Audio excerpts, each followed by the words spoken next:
Hello children, we were discussing the general properties of the transition element or d block elements. We have discussed the metallic character, atomic ionic radii, है ना, enthalpy of atomization we have discussed, ionic enthalpies, ionization enthalpies we have discussed, variable valency and oxidation states we were discussing, है ना. So transition metals show their highest oxidation states with fluorine and oxygen. Why? Means they form fluorides and oxides in their highest oxidation states. Okay. Now why? Because fluorine and oxygen are small in size plus they are very electronegative elements. Okay. 3D transition metals form stable halides. Oxygen stabilizes the highest oxidation states in oxides more than fluorine. Now why MnF7 is not possible but Mn2O7 is possible? है ना. MnF7 manganese oxidation state of manganese here is +7 and Mn2O7 also, in Mn2O7 also oxidation state of manganese is +7. Now why Mn2O7 is possible whereas MnF7 is not possible? Why? Because due to the highly electronegative fluorine atoms cause too much electron repulsion, है ना, and there will be the steric hindrance, है ना, due to electron repulsion as they are surrounding a single manganese atom. Okay. Now here, now in oxygen, in Mn2O7 in oxide case, 2 manganese atoms are surrounded by 7 oxygen atoms, so charge separation is there. Okay.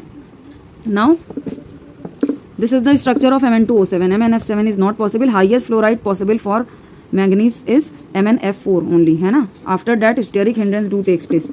Now magnetic properties. Now what do you mean by magnetic properties? 2 types or 3 types of substances are there: paramagnetic, diamagnetic and ferromagnetic substances. Now what are diamagnetic substances? Diamagnetic substances are those which are repelled by the magnetic field. Okay. As they all have paired electrons, they have paired electrons, hence they are repelled by the magnetic field, whereas paramagnetic materials are weakly attracted towards the magnetic field, है ना. The most strongly attracted materials are termed as ferromagnetic substances. Okay. Ferromagnetic substances are strongly attracted towards the magnetic field and they can retain magnetization, है ना, that is field effect even after magnetic field is removed, hence they can also be used as magnets. Okay. Example: iron, cobalt, nickel, etc. Okay. Ferromagnetism is an extreme form of paramagnetism. And now which substances do show ferromagnetism or paramagnetism? Those who have unpaired electrons. Okay. Now magnetic moment, we can calculate magnetic moment from this formula where mu is the magnetic moment under root n into n plus 2 and Bohr magneton is the unit of magnetic moment where n is the number of unpaired electrons. For example, for iron 3 plus, Fe3 plus,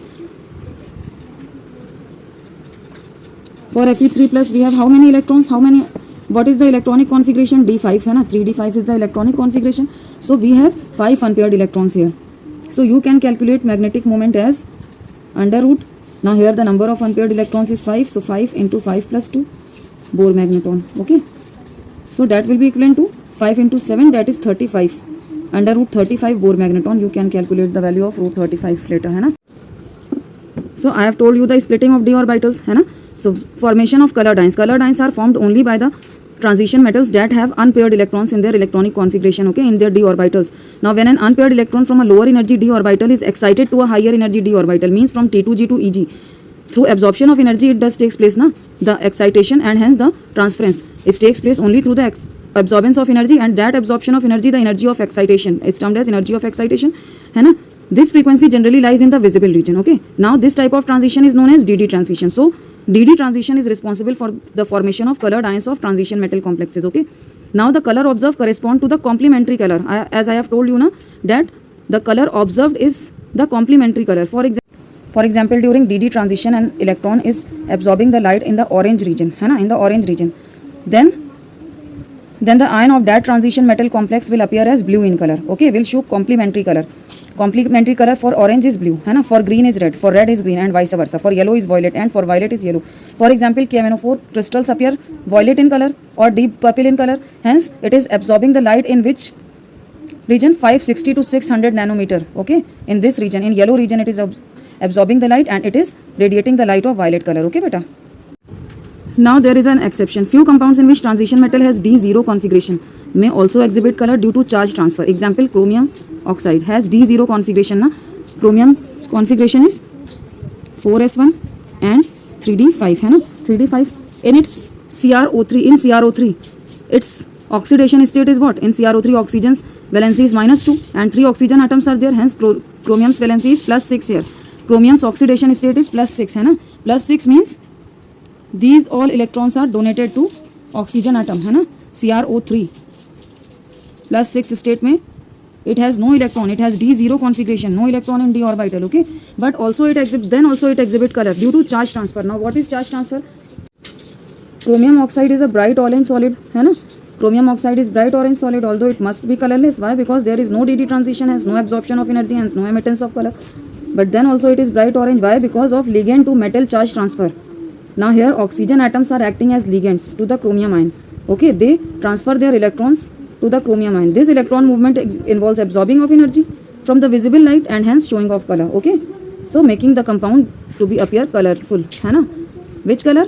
Orange color, bright orange color, okay. Now next is formation of complex compounds, है ना. Complex compounds are those compounds in which the metal ion bind a number of anions or neutral molecule, anions such as chloride, sulfide, etc., है ना, and neutral molecules such as ammonia, water, है ना, giving characteristic properties to the complexes. The transition metals form a large number of complex compound. Why? Because their size is small, है ना, and charge density is very high. That means their ionic potential is high, है ना. Ionic potential, what is ionic potential? Ionic potential phi is equivalent to charge by size ratio. So hence the transition atoms or the transition metals have high charge density, means high ionic potential, high charge to size ratio, and vacant d orbitals is available, है ना, for bond formation.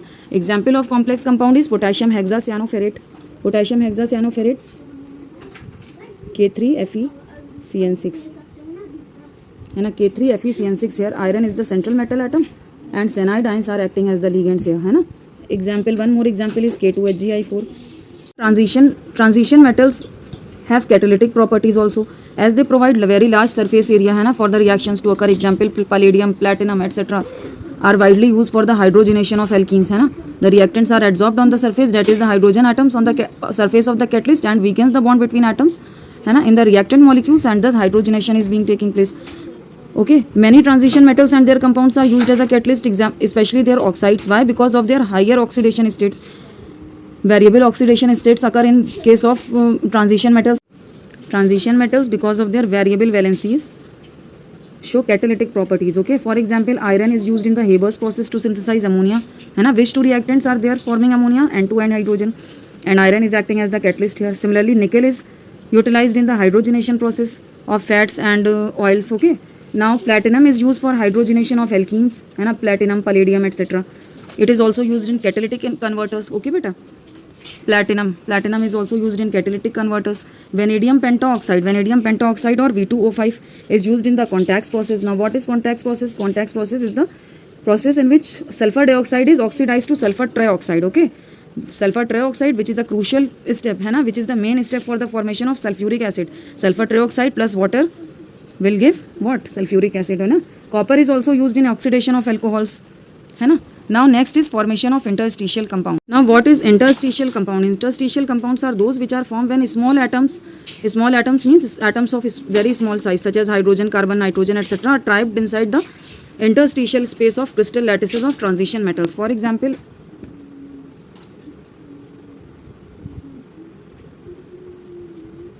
now these are the voids, the empty spaces are the voids or the interstitial spaces, है ना. Here only the small atoms such as hydrogen, carbon, nitrogen, etc. get trapped, okay, and they are generally non-stoichiometric, है ना, and neither ionic nor covalent, okay beta. Now alloy formation. Next is alloy formation.